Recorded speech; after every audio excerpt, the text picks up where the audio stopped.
Mish, to you first, going back to some of what William was reporting, what do we know now about testing, the availability of testing, and then what the White House is doing with regard to making more medical supplies available?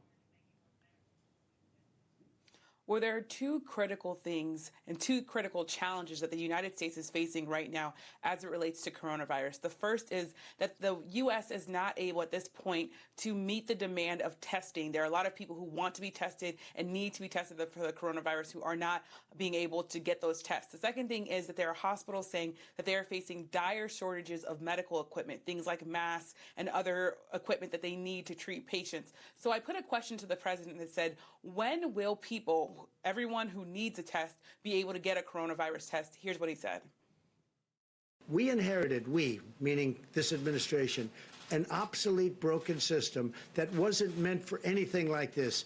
Now we have a system that you can see, because look, we're well into this and nobody's even talking about it, except for you, which doesn't surprise me. There are Americans, though, who say that they have symptoms and they can't get tests. Well, okay. What do you say to the Americans who are I'm not hearing it, but we don't want everybody to go out and get a test because there's no reason for it. So the president saying that he has not heard of any Americans who have coronavirus symptoms who need a test but aren't able to get a test. We have heard from so many people who say that they do need a test and haven't been able to get one. Dr. Anthony Fauci, an expert, a health expert in this administration, said no, very clearly the United States is not able to meet that demand. The other thing is the president saying he inherited a mess and he had to rebuild the entire system. Obama administration officials continue to stress that they left the president with a White House pandemic office and he disbanded it in 2018.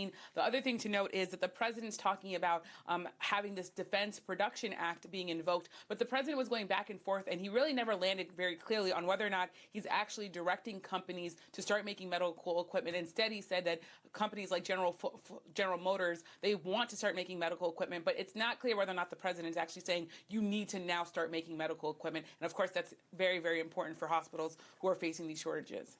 So, Yamiche, we saw that the president also got into somewhat of a back and forth, if you will, with reporters at that briefing today over when he was asked about how the administration is handling all this. That's right. This is probably one of the most contentious press conferences I've ever seen with the president.